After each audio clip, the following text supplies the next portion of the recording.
Prezados alunos, estamos de volta na nossa construção em relação ao ensino à distância, ou simplesmente EAD. Nas unidades anteriores, nós tivemos a oportunidade de tratar questões elementares. Hoje, nós vamos tratar uma questão basilar, fundamental, vital, diria eu, em relação ao ensino à distância. São os instrumentos de mediação ou interação. São os mecanismos através dos quais o aluno virtual, o aluno à distância, pode interagir com o seu professor, ou no contexto do EAD, mais comumente chamado de tutor.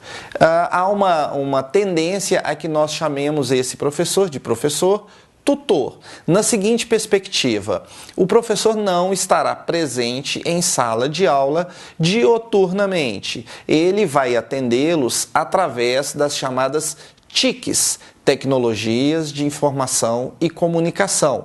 Por exemplo, a mais básicas delas é o e-mail.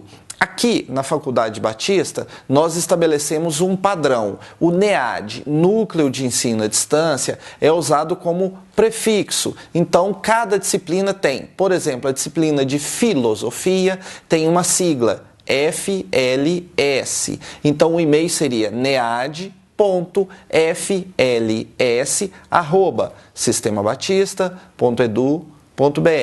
É bom que você compreenda essa dinâmica, porque depois você vai ter facilidade. Vamos supor que eu precise fazer uma interação com Antigo Testamento 2, nead.at2. No nosso caso, nead.IEAD. Vocês observem que há uma tendência de que a sigla seja com 3, mas em alguns casos ela pode ter 4, como esse exemplo, ou PSI-FLS, Psicologia da Religião, PSI.Rel, melhor dizendo.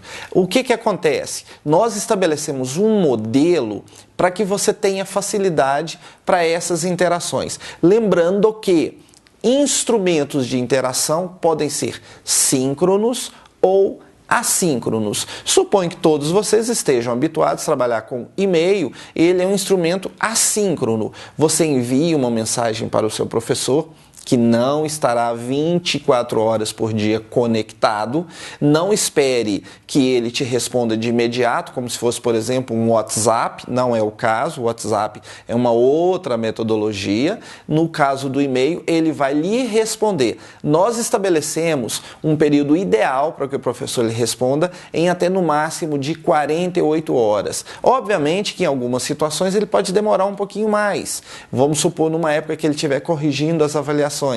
Mas há uma orientação para que essa interação ela seja fluida. Você pergunta, o professor responde, você replica, o professor te responde novamente para que se estabeleça o diálogo. Mas é importante dizer que o e-mail não é um único instrumento.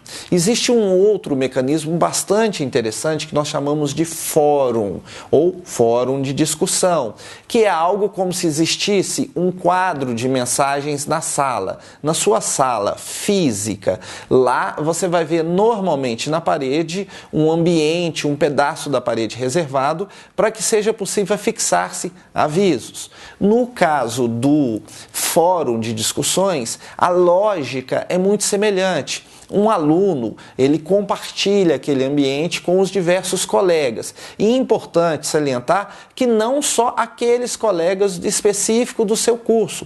Uma disciplina virtual, ela pode eventualmente ser compartilhada entre diversos cursos. Só para ilustrar, nós temos aqui na Faculdade Batista disciplinas semipresenciais. Por exemplo, metodologia científica. Ela é compartilhada entre direito, administração, ciências contábeis e teologia. Então, um aluno que eventualmente poste uma mensagem no fórum, metaforicamente, você estaria afixando no quadro de avisos compartilhado entre todos esses colegas. Obviamente que cabe aqui uma orientação. Procure usar uma linguagem um pouco mais formal, procure usar uma linguagem que você tenha passado por uma revisão de texto, evite ser excessivamente coloquial. Não há necessidade de se estabelecer um padrão exageradamente formal, mas lembre-se daquilo, os extremos são perigosos. E outra informação importante, a partir do momento que você publicou a mensagem, observe o termo aqui, você publicou, ou seja, aquela mensagem foi tornada pública. Para quem? Para todos os alunos que compartilham aquela disciplina e o professor tutor. É interessante que você faça uma elaboração primeiro daquilo que você quer perguntar. Em sala, às vezes, naquele momento, assim, no afã de estabelecer uma pergunta, às vezes o aluno te pergunta assim, professor, eu queria saber se aquele negócio vai negociar de acordo com aquela regra daquele cara. Como é que o professor vai responder isso? Pensa, respira um pouquinho, formule a sua pergunta. Eu dou sempre uma dica para os meus alunos. Leia aquilo que você está perguntando em voz alta. Se for algo absolutamente nonsense, você é o primeiro a perceber aquilo. Estabelecido, então, a razoabilidade da sua questão, apresente-a, coloque lá no fórum e tem uma vantagem muito grande. O professor, diferente do e-mail, que ele responderia exclusivamente para você, a sua pergunta e, consequentemente, a resposta será compartilhada com todos os colegas. Aquela dúvida específica sua pode beneficiar um outro colega.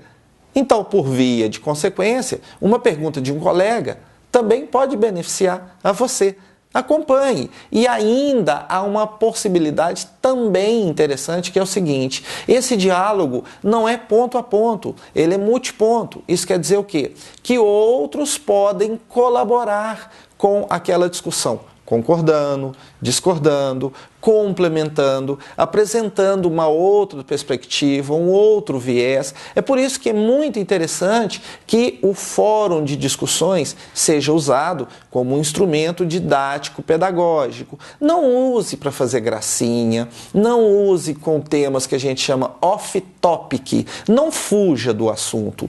E é importante dizer que existe uma terceira possibilidade de interação muito interessante também, que nós chamamos de chat.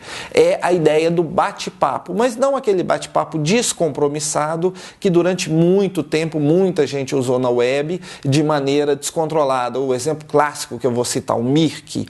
No nosso caso específico, é uma troca de ideias que acontece de maneira síncrona. Vantagens e desvantagens. A comunicação assíncrona, você posta uma informação lá e vai resolver outras questões. No outro dia, na outra semana, algumas horas depois, alguém já apresentou uma réplica daquela questão sua. No chat, não. O professor vai agendar um dia, um horário. Naquele dia e horário, portanto, é uma questão síncrona. Todos têm que estar conectados no mesmo dia, no mesmo horário. E aí vocês vão discutir livremente. Normalmente, um recurso bacana no chat é o seguinte: eu não pude participar por uma questão qualquer.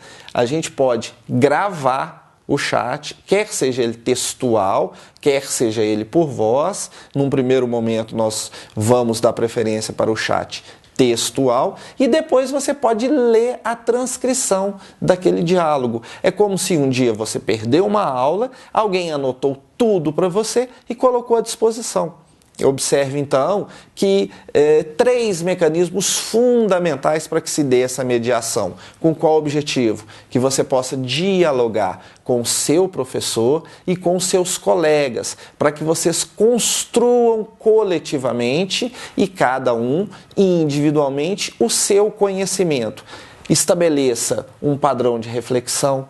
Leia o material, assista as videoaulas, ouça os podcasts, interaja com os seus professores, porque o EAD é uma construção que utiliza de diversos recursos. Se você utilizar esses recursos adequadamente, o seu desempenho acadêmico tenderá a ser muito bom. Eu agradeço pela atenção, até a próxima videoaula. Um abraço.